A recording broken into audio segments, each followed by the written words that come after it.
Hey guys, project-zodiac here. I'm back with another video, and in this video we are reviewing The Cure's newest album, Songs of a Lost World. And I have a lot to say about this album. I'm releasing this video the same day as my unboxing video for the album. If you haven't watched that yet, please watch it. In this video though is just a review of the album as a whole, and to make it a little bit easier for everyone to watch, I'm gonna kind of split it into three parts. The first part is just a very quick summary of my thoughts on the album. The second part is more a full-on in-depth review of the album, and then the third part is me just rambling about certain things around this album. So with all that said, just so I'm not wasting so much of your time, to just go into the quick summary for those who don't want to see everything. So this is The Cure's newest album after 16 years of waiting. For me, it hasn't been that long of waiting, but since I've only been waiting for it since 2019. But for really big Cure fans and fans that are much older than me, they've been waiting for 16 years. And do I think it's worth the wait? I do. There's certain Cure elements that you would expect this album to have that it kind of doesn't, but then there's other elements that it also does have. So it does sound like a Cure album, but a little bit different. And again, I'll go into that in the next section. But overall, this album is very moody. It is very atmospheric in its own way. We'll talk about that soon. And there's a lot of heaviness here. It's a very heavy album, but we'll talk about that in a little bit. And it's just done really, really well. The production is done well. The instrumentation is done well. This album is more of a kind of like a retro 80s synth rock with just a little bit of synth, not that much synth into it. But it just sounds so much like the 80s without the big synth stuff. Just like little hints of it here and there. So yeah, it sounds like an 80s rock album with some synths in it, and it's amazing. I know that this album released with a lot of acclaim and a lot of sales. I think it's like one of their best-selling albums, and yeah, The Cure deserves that. This album is fantastic. There's a lot of good things in it. So would I rank it as my number one Cure album? No. For me, that would still be Wish, followed by Disintegration as the second. But I do think that this is probably their third best album for sure. I recently just re-listened to all of their albums back to back. So yeah, overall, I would say that this is my third favorite. Now, that's my summary for my review. It's a great album. You should definitely go and listen to it. If you haven't watched my unboxing, please watch it as well, because it's releasing on the same day. But with all that said, if you don't want to stick around for the rest of the video, then thank you for at least watching the quick summary. But if you do want to stick around for the rest of the video, thank you. So let's go into my overall actual thoughts on the album, a in-depth look into my thoughts on the album. So I talked a little bit about this in my unboxing, where I mentioned that the sounds of the album is very creative. It does sound like you're in like a void, and the only thing around you is just this gravel or this marble atmosphere in a black void, kind of like you're on the moon. So it's very dusty at the same time. That's exactly what this album sounds like. And you know, the album cover fits that atmosphere perfectly. It's not my favorite album cover. I talked about that in my unboxing for it, but it fits that atmosphere perfectly. And just the way that the instrumentations are, I think is so well done. The instrumentation is so simple. I think it's probably one of their most simplest instrumentations in a very long time, but it works so well. The way that it's all implemented, it's so simple, but it's so catchy at the same time, especially on a couple of other songs, which we'll talk about in a minute. So I loved it. I, I love that so much because it's simple. It doesn't need to be complex, but because it's so simple, it creates a really nice atmosphere that makes it a little bit more complex because given the simple nature of it and the repetition nature with some of the instrumentation, it makes you just be stuck in a thought loop, like you're processing the thought and the lyrics and that tone. And that's why there's a lot of like catchy jingles, catchy songs that you hear about. Is because it's that loop. Your mind gets programmed to just be listening to it on a repeat. That's kind of what this album does.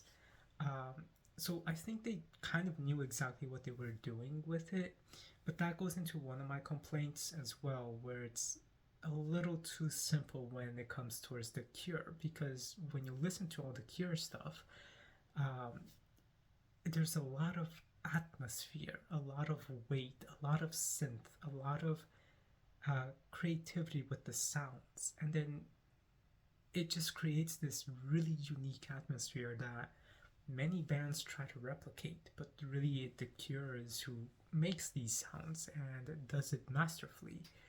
Um, so because of that, this with this album being a little bit more simple, and that's what I meant about like you're expecting those kinds of atmospheres because the Cure has those atmospheres, but really it's only like three songs for the most part.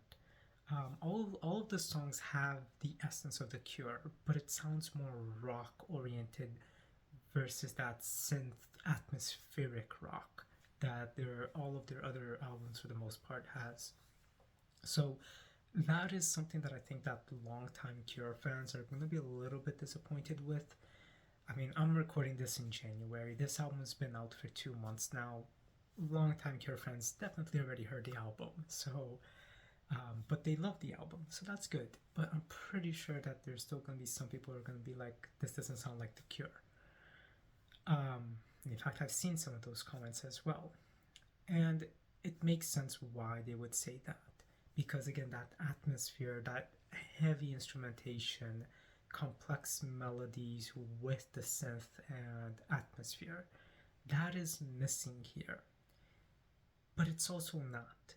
And that goes back into the thing where I was saying some things feels like it's missing that you would expect from a Cure album, and it's those things. But then it has everything else. It has the lyrics, it has the melodies, it has that atmosphere in a different way. Here, the atmosphere is more with that moon-like texture that I was talking about earlier. Everything feels very organic, very real, and very dusty, and very atmospheric in that sense because it creates that atmosphere perfectly. It's not that big, windy atmosphere, psychedelic kind of atmosphere. Um, how can I say it? Yeah, just like a windy, gothic, mystical atmosphere that the Cure's music has. It's not like that. This is a more solitude, a very inner focused atmosphere. And they do it masterfully in this album. So it's a different atmosphere. It feels more isolated, whereas all of their other atmospheres felt more grand and in your mind, but being projected out into the world. Whereas this one is just you stuck in your mind, thinking and processing and singing about these things. It's like in your mind, it's the moon in that kind of sense. So it's really unique when you hear it. But so it does stand out a lot. I personally do wish that this album had a little bit longer songs. I do know that there's like 2 or 3 songs. Yeah, 3 songs, I believe that's a bit on the longer side, like a little bit over 6 minutes. But I feel like most of the other songs on this album needed to be a little bit longer as well to really give that atmosphere as well. I also think it having I think that it needing to have that extra atmosphere from their other albums would have helped it a little bit as well. just because it feels like it's missing. Like it feels like it wants to be there because you can see it in a couple of the songs, like about 3 songs on the album. But then it's like the rest is doesn't have it. Um, so that's just a minor complaint, mostly on me. Again, I'm not the biggest Cure fan. That's gonna be in the rambling section, but I do really like their music, and I can relate to a couple of the atmosphere that some of their songs create. Um, and some of the lyrics in some songs I can relate to as well, but it's mostly the atmosphere that I really love a lot about The Cure. So, um, having just listened to all of their albums again, um, after many years of not listening to all of the albums back to back, this time I ranked them and I wrote my thoughts on them, so I want to do a review on each of them. But yeah, again, not being the biggest Cure fan, but still being a fan of their work, it kind of just it makes me feel like yeah, it's missing those things, and that's why I feel like a lot of hardcore Cure fans are gonna be a little bit disappointed. Now that also goes into the songs themselves. Robert Smith, the singer of this album, or sorry, of the band, had said that this is one of their most heavy and depressing sounding songs. And when he said that, I was expecting it to be super mopey and depressing and very introspective and retrospective in many things. And it is, but the lyrics themselves just, yeah, you get what he's talking about and you can understand why it's a little bit more darker, but the lyrics themselves doesn't seem like it's the most mopiest, darkest Cure album. So that's just my complaint with that as well. Except for a couple of the songs here. There's a couple of the songs, which I'll talk about in a little bit, where you're like, oh, that's deep, that's so heavy, that's really well done. So yeah, there's a couple of moments like that where the lyrics really is pretty heavy. But I'll talk about that in a little bit. So I thought that that is very interesting as well. But it is still very mopey and dark overall. Like, I was just thinking it was going to be more given what he and other people in the band and other reviewers kept talking about. But still very dark and mopey. On top of that, this album only has 8 songs, I believe. Yes, it only has 8 songs. Here they are. And I think that that's a little too literal. The Cure is known as well for playing loud, long shows. Like, for the release of this album, they played a 3-hour show. And it's not just because of this album, too. In other concerts and tours, they're always playing 2 hours, 3 hours. I think they even played 4 hours once. So The Cure loves playing, when they're playing live, long concerts. And that's something I'm very grateful for. But we'll go into that into the rambling section as well if I can remember it, because right now it's already midnight and I'm really tired. But what I have to complain about this album is that it's not only is it only 8 songs on the album, it's also because it feels a bit short. As I had mentioned earlier, there's a couple of songs which is over 6 minutes, but a couple of them is under it. And that's normal for most albums in general, but when it comes to The Cure, they're known for long intros, longer songs. I just think that this album needed a couple of extra songs because it goes by so quick. This album, it feels like it's only like 20-25 minutes, and I think the actual duration for it is 45 minutes, and some of their other albums is like 70 minutes. So that's what I mean. I think that this album really needed a little bit more songs just because it is so good as well. that goes into probably, I think, my last biggest complaint. And that complaint itself is I know before the album released, they went on tour, they had many songs being played, and many of the songs is from this album before the track list even released. Robert Smith would say, like, oh, this is coming from the next album. Turns out that there's like a few songs, actually, I think like 5 or 6 songs that was played live that was not included on the album. So that for me is a bit upsetting because it shows that we could have had more songs, it just wasn't put here. Um, but hopefully, some of those songs, from what I understand, is going to be on the next album, which might be releasing in the summer of 2025, so in a few months from now. But we'll get into the rambling section in regards to that for sure. So I don't know if it's actually going to be released in the summer, but we'll see. So I just wish that some of those songs would have been included on this album. I didn't hear, I think, other than the song Alone, I didn't hear any of the songs that was played live, so I want to listen to those songs now, and also listen to how they would have been on this album in general too. So that's really my last big complaint. Now, in terms of things that I love about the album, like I said, the music here is really catchy. It's probably one of their most catchiest sounding songs, just given how the production is.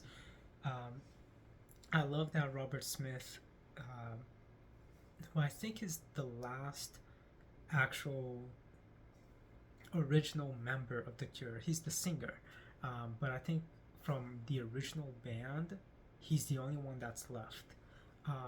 So it's basically like his project now, which kind of happens a lot with singers being like the last one in the band and they just continue it. I like that. That's good. But I know that he produced this album by himself. He wanted to do it just himself. So I love that. I love that because it's his own whole vision without having a producer, without having other people involved. He wanted to produce the album himself. He wanted to direct how the album was going to sound, how things were going to be. So he really did all of this himself. And I think the only thing he didn't do is the mastering, which I can talk about in a little bit. But I'm sure he was involved with the mastering process as well.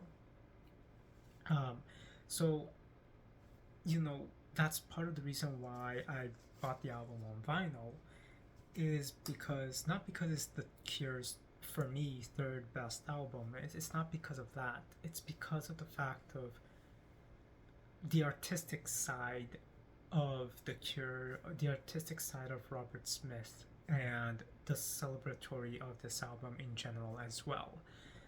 That's really the main reason why I bought it. It's not because it's my third favorite Cure album. It's literally because of these elements that shows how much care was put into this album. And Robert Smith is in his 60s, I think he might be in his late 60s. I could be wrong on that. So the guy's been making music since he was in his 20s, since he was around my age. So, for someone who is who works with art, who is artistic, who does a lot of art things, I really appreciate that value and the commitment he has in making his art. But that'll be for maybe the rambling section. So I bought this album to celebrate that, the artistic side of, the band, of the album, the creativity with it. And I really like just the atmosphere of that moon atmosphere. I'll save that for the rambling section. So the album as a whole, it just really captures a lot of creativity. So I love that a lot. And I talked about this more in my unboxing and I mentioned it here as well. The album cover is not my favorite of The Cure. It really stands out compared to everything else they've done, but it works so well. So I can't be mad at the album cover because it works so well. Going back to the songs, again, they are very catchy. Some of these songs is some of the band's best songs in general. So let's just go over them really quick. Alone is a fantastic song. It's just so melancholy and it's such a great opener for the album. And Nothing Is Forever. I think that this one is more of a romance song. It sounds depressing, um, but when you actually hear it, it's more um, not even melancholy. It's just more. Is it Nothing Is Forever? Or is it a fragile thing? I'm trying to remember the lyrics right now. Let me double check this. Okay, so yes, and Nothing Is Forever is more of a romance song. And it's really sweet as well. It's a little bit sad, because you're kind of thinking of, the end of time. Um, but it's still sweet in its own way. And then we have A Fragile Thing, which is kind of a romance song at the same time. Um, but it's also about really missing the person. Like, for example, you have to take a business trip and you're out of the country for like 2 months. It's like that, just that feeling of, oh, I really miss you. Um, so that's kind of what that is. So those two are really, really nice together. War Song is really deep. Um, it definitely talks about, fighting, and it's it's very, very it's just very heavy in that sense, because it talks about just wanting to fight. Um, there's a particular line in that song where it's like, oh, that's pretty heavy. Um, but yeah, that song is really good. It is for me one of. And sorry, I keep looking down, like looking at the album, um, the track list here. Uh, it is for me one of the weakest songs on the album, but it's not that bad. Drone, No Drone. Okay, I talked about this in my unboxing. Drone No Drone is like a fun song on the album. It doesn't seem very dark. Um, and I know it's not about this, but the fact that this album released on November 1st, which was right before the whole New Jersey drone incident, I think that it's hilarious because it kind of captures that whole atmosphere really perfectly. So every time I hear drone, no drone, it makes me think of that. Um, because that's the whole like UFOs. Is it a UFO? Is it not? Is it a drone? Why are there drones? What are these orbs? So yeah, it just makes me think of that. My quick opinion on all of that, a little bit of a ramble. I do believe in aliens. I do believe in spirits. So I do believe that there are UFOs, but that whole drone situation, I think most of it was really just people having mass hysteria and just freaking out. But I do think that there are some things that definitely could have been UFOs, especially the orbs. The drones, I think, was just, for the most part, regular drones, regular planes, people messing with people. Um, and yeah, but I wouldn't doubt that some of those could have been actual strange things. And then we had the orbs, which most likely was actual UFOs. So it was like two things happening, and people kind of became mass hysteria and didn't really know what was the difference. But yeah, so that's just my thought on it. Again, most of it could have just been regular things, and a very few small amount of that could have been actual UFOs. Um, but that's just my opinion. So I think that Drone No Drone is probably one of the weakest songs on the album as well, but it is very fun. I Can Never Say Goodbye. It is so heavy. It is so sad, and it's one of the most atmospheric songs on the album for sure. Um, it's just, it's heavy. All I Ever Am is a really, really good song reflecting on you, yourself, and who you are. And it's really good. I do think it is one of the weaker of this albums on this, one of the weaker songs on the album. But I do think it's a little bit better than the War Song and Drone No Drone. I have to like listen to the three back to back for so long. I'm just like, is it better though? Yeah, it kind of is. Just by like 0.5%. Um, so yeah, all I ever am is really really good. And then we have End Song. End Song is heavy. It's the song where you really really feel Robert Smith thinking back and like really reflecting on life. And again, the dude is 60 something. He's not that old, but I think he's at a point where he's like, okay, I still have a long time to go, but I'm now like thinking about all the things that I thought about ever since I was little and how far I've come from all of those things.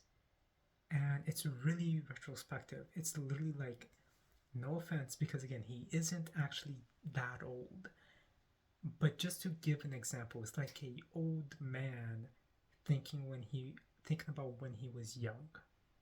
So, and when I say an old man, I'm saying someone who's like 80, 90 years old, thinking back when they were like 25, 28, 35, when they were young. Even looking back when they were 10, like 10 to 35, 40, like just an old guy thinking about all that. Again, Robert Smith is not that old. He's still, relatively young. He's in his 60s. But the weight of the words that he says on this, it's kind of like really, really heavy. And yeah, it just gives me chills because then you think like, wow, like, yeah, he's in his 60s thinking about, these memories of when he was little, watching the moon landing. I think that's what the inspiration of this song actually came from. I think the story behind that was he was out one night watching the moon, and it kind of made him think about the moon landing, and watching it when he was little. So, and then just thinking about all the dreams he had and all that, and then you go like, oh, that is heavy. So, and it's scary too, because that's something that he always wrote about, even when he was young, even when he was in his 20s and 30s in other Cure albums.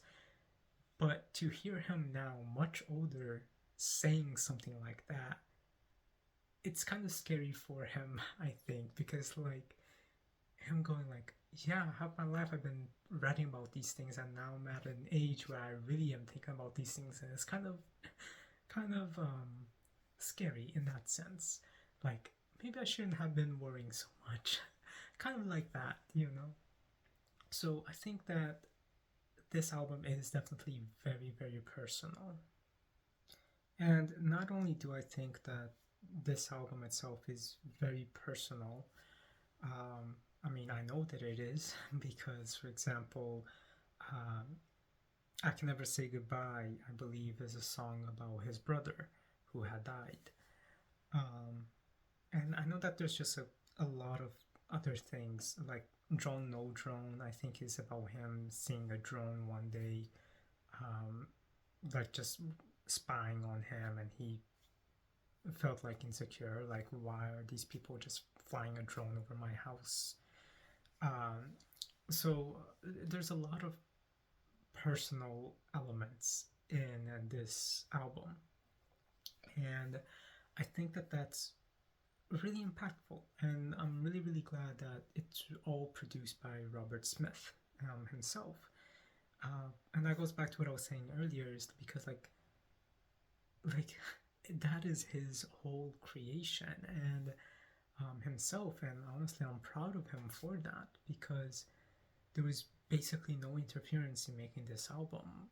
He did it his way, and that goes down to the album cover. He wanted the album cover to be this way. In fact, he randomly saw a picture of the statue, contacted the owners of the statue, took a picture of it, and they actually gave him the statue itself. So he owns that statue from the album cover. So I think, yeah, even the artwork, the sound design, everything that was produced by him, it just works so well. And I'm just so grateful for that. So it really is an impressive album because of that. Also, hearing all of the Cure's albums back to back, um, there's a very clear, distinct sound in Robert Smith's voice in general. In some songs and some albums, it's just kind of whiny, kind of like he doesn't know how to sing, and that's okay. But then in other songs, it's like, wow, he sings so beautifully, and it fits this tone and atmosphere so much. But then in other songs and other albums as well, it's like, okay, it works. Here though, in this album, his vocals is the best I've heard in out of all the Cure albums. Even better than Wish, even better than Disintegration. Like, his vocals in this album is so good. And it's like, it's crazy because the dude is 60 and he's singing better in this album than he did across all of his other albums. And you might think that that could just be like auto-tune or mixing with his voice on the mastering or the post-production of the album. But then you hear him singing it live and you're like, okay, guess not. Because he's singing the same way live. And that's just really, really, really impressive. So that's just amazing. So yeah, this definitely has the best vocals for Robert Smith in general. And I also did also mention the mastering, that I was going to get back to it. So this album here on vinyl is basically, it's mastered in 3 different ways by 3 different people, I think, or 2 different people, something like that. It's mastered in a couple of different ways by a couple of different people. And a lot of people don't think that the vinyl record is good. I've seen a couple of videos where they say that the vinyl record is terrible. I talk a little bit about this more in depth in my unboxing. I just wanted to follow up on that element right now. So if you watch that unboxing, you'll see that I have the marbled vinyl, and I made a mistake. It wasn't Blood Records that I bought it from. It was from a different company, which right now I cannot remember the name. I'm sorry. I just can't remember. But it wasn't Blood Records. It wasn't the company that I saw in the unboxing. I wrote the actual company that I bought it, or the actual website that I bought it, in the description of the unboxing. So if you want to know, just take a look at that. But I bought it in the US, and I guess that the US, the marble vinyl, has the better mix, but in other regions, the marble vinyl has the worst mastering of it, the worst mix of it. So I can't speak for the other regions on the mastering for it. But today I did listen to the album on vinyl itself. And again, even if this is supposed to be the best mastering of it on vinyl, or the second best, a lot of people still complained about it. In my opinion, the album sounded fantastic on vinyl. I don't think that there was anything wrong with it. So I think it was just a couple people being a little too picky. Um, Really, the only song that I can think about that was a little bit like, that seems a little too grainy over there. Like, how can I say it? Like, it's a little too compressed, I think is the best way to explain it. Might have been, and I Can Never Say Goodbye. I think it was that song on this. But when you hear it on the digital formats, you still hear that like graininess to it as well. So I don't really think that that's an issue with the mastering. Again, the album sounded fine, so I just wanted to follow that up from my unboxing as well. Um, but yeah, this album is fantastic. I do think it was worth the wait. Um, and it's just very beautifully done in many ways. I do think some hardcore Cure fans might have some complaints with it, but it's good. It's a really good album. I don't think that there's anything that needs to be worried about in terms of if this album has the essence of the Cure or not, because it does. And by now you've all heard it too. I've just been really busy, so I've not been able to do this video until now, and I wanted to see if I was going to buy the album on vinyl first before I even did this review for it. Just because I really wanted to get more time hearing the album and to seeing if I was going to buy it so I could do an unboxing and release the video at the same time.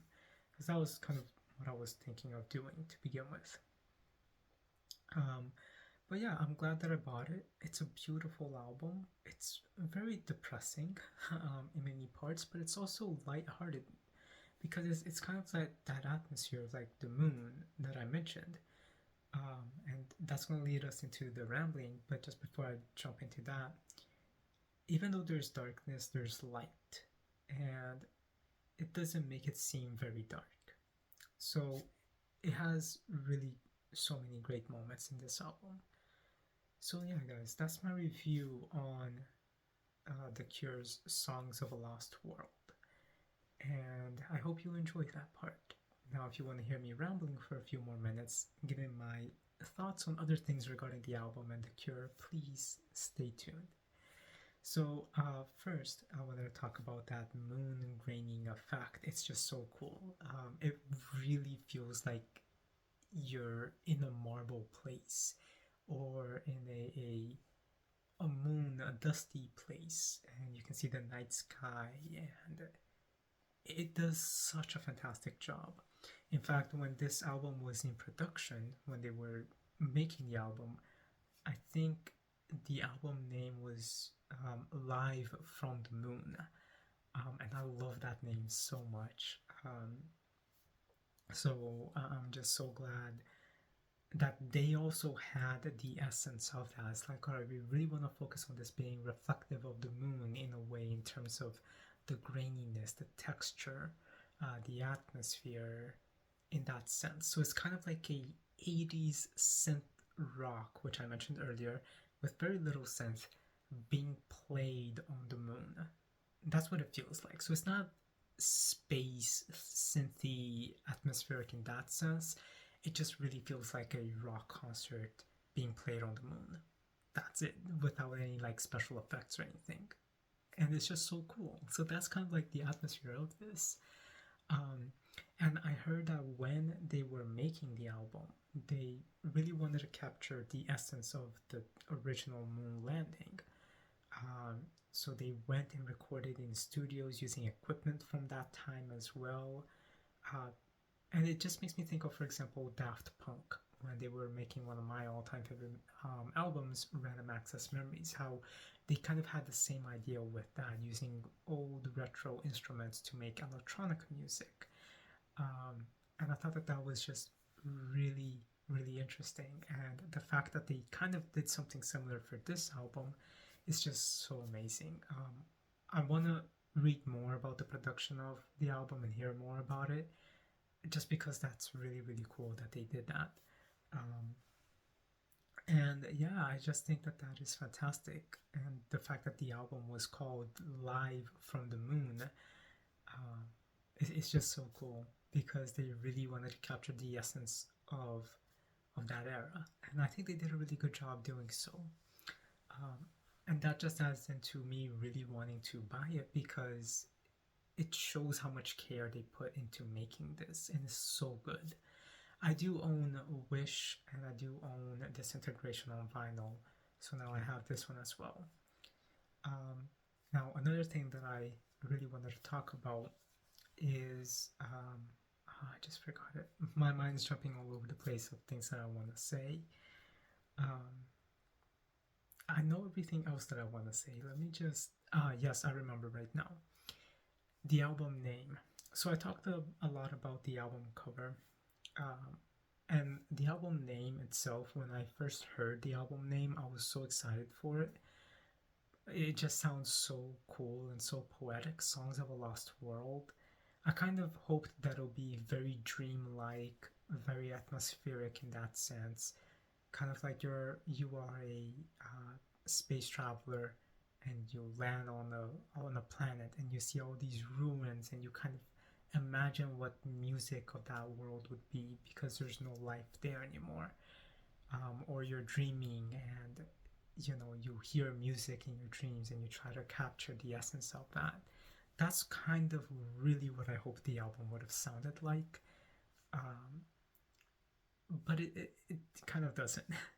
Instead, it does have that ruins tone to it that I did expect it to have, but instead of it being poetic and science fictiony or dreamlike, it's really interpersonal, kind of like the ruins of your life in the past, and it's songs that are reflective of that, which is what I talked about in the review as well. So it's also very, very fitting. And I talk about this in my unboxing as well. So I can't be mad, at the album cover. I would have wanted the album cover to be a little bit different, but it works so well, so I can't be mad about it. The album's name, I wanted it to be reflective of the music in a very specific way, but it's reflective of the music, it just in a different way. So I can't be mad about that either because it fits the tone that it's being reflective of as well, and I love it. So yeah, I still would have definitely at least changed the album cover more than the name of the album, but um, I just think that it's so perfectly captured in so many ways. Um, so yeah, this packaging and design and everything about the album just fits so perfectly, just like Daft Punk's Random Access Memories. Do I think this is better than Random Access Memories? No, not at all. But the heart and the atmosphere is there, and that's what I mean. Um, so I love that a lot. Now, in regards to, I'm trying to remember what else I was going to say. Again, it's almost 1 a.m. And I've not been feeling so good for the past week, so I'm trying to go to sleep right after this because I'm gonna have to work tomorrow. So I'm trying to remember what else it is that I wanted to ramble about, but yes, I remember one thing. I heard about the album in 2019, right around the time that I started to hear all of the Cure's discography. I grew up hearing to a couple of Cure songs when I was little here and there. Um, the one that I was most familiar with was probably Pictures of You and Friday I'm in Love. Um, but the one that really made me want to hear the Cure's music was from the movie The Crow. Because the Cure made the song Burn for that movie. And that song is so good. Like, that is such an amazing gothic epic. It's just so good. And yeah, so I never heard of their albums until around 2019 when I was hearing the albums. That's when they had announced this, and I thought, oh, that's perfect. So yeah, my little journey was waiting for 5 years of Robert Smith saying it's gonna be released in a few months. It's gonna be released in a few months. Yeah, I want to get it out by the summer. Okay, no, I'm gonna get it out by the spring. So for five years of Robert Smith changing the release date of this album. Um, so I know that hardcore Cure fans though have been waiting since 2008 for this. Again, most of those are people who are much older than me. Um, but still, I'm glad that I was able to participate in the release of this album. Um, and yeah, it's just a fantastic album overall.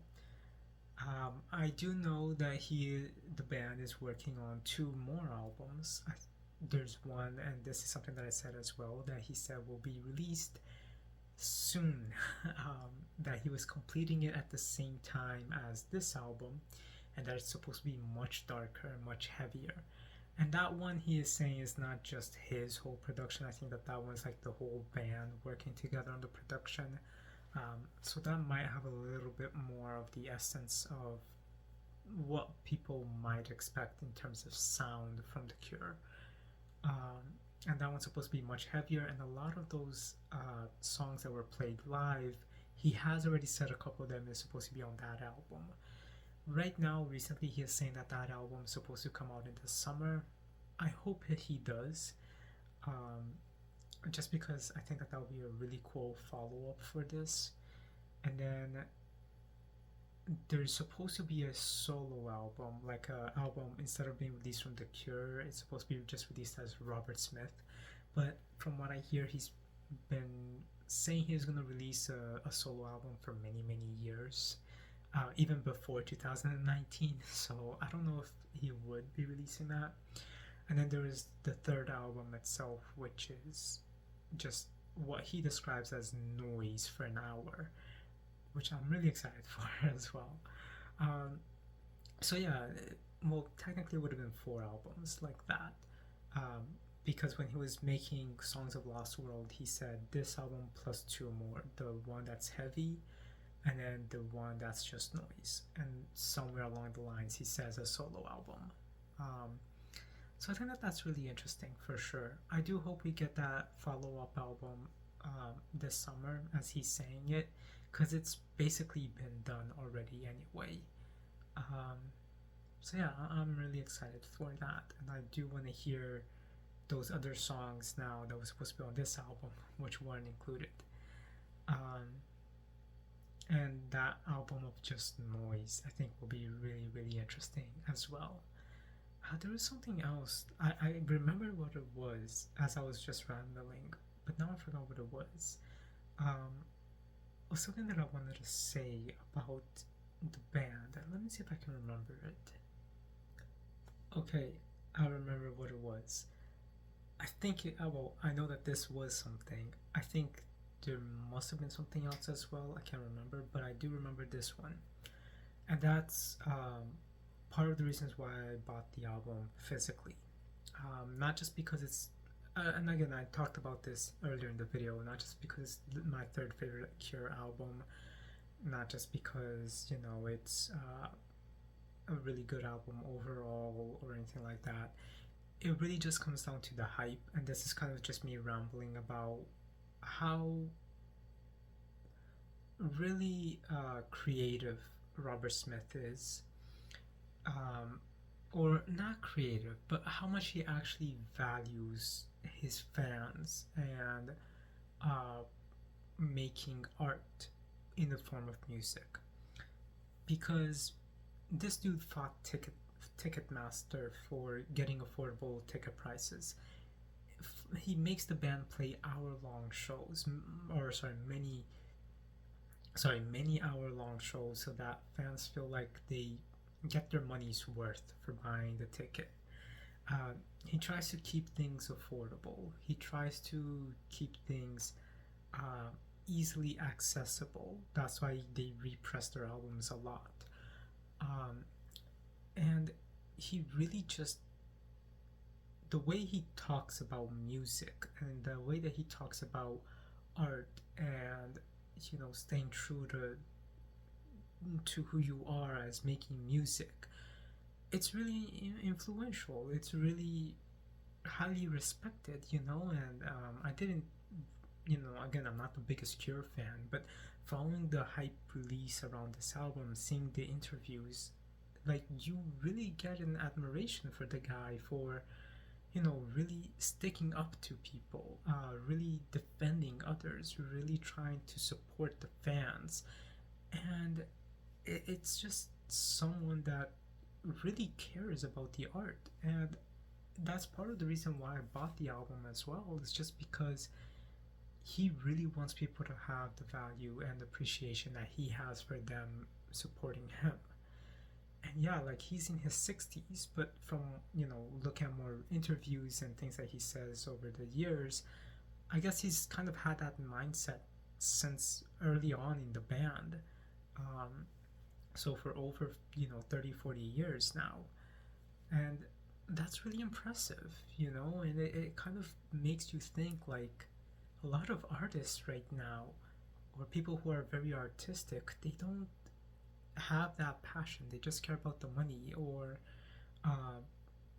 don't want to speak out or really fight back and against, like, the big corporations trying to abuse people.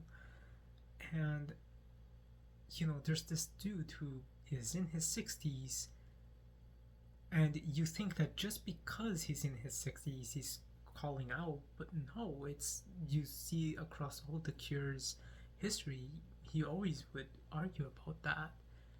So I really just think that it's really influential in that sense, because it's also the way I think about these kinds of things in general. And I've talked a lot about that in multiple videos across my channel. So I just think that, as an artist, he has heart, and he really wants to show that heart as much as he can. And I think that that's really, really good, But yeah, I just kind of wanted to buy the album to celebrate that, because again, he's in his 60s, he's a little bit older, but I still wanted to support him. It's not like he's a starting band. It's a band that's been around since, like, the 80s or more, I forgot when the first album came out. I think it was late 70s, early 80s. So it's been a band that's been around for so many years, many, many, many years, and who has, a huge following, a huge influence across all genres. But yeah, they just still care about making art and doing these things their way and putting value into it. And yeah, so it's not like he's a new band that you just want to try to support for right now because they're starting out. No, it's a band that's so old, but you want to support because of how much care they have. And that is beautiful, because it really shows that they are actual real artists. And I love that. It makes me think of, like, the Ben Howard band, or Daft Punk, or Owl City, even M83 as well. Like, there's all of these different bands that have that essence as well, but they're not the big mainstream bands. And I think that that's something that's really important to look into as well. And I do remember the last thing that I was going to say, which is, like, the gothic sound as well. But yeah, it's just the Cure's signature sound. It's really cool. It's really atmospheric. It's mystical, gothic in a way. It's scary, but then also creative and really cool. So yeah, it's just a cool band in many ways. So that's why I wanted to buy the album as well, just to support them and their creativity and art, and for being, like, actual artists. So thank you guys for watching this really long video review of The Cure's Songs of a Lost World album. Let me know what you think of the album, which is your favorite Cure album, and what do you think about all of the things that I talked about in this video. With all that said, rate, comment, subscribe, and I'll talk to you later. Have a good night, guys.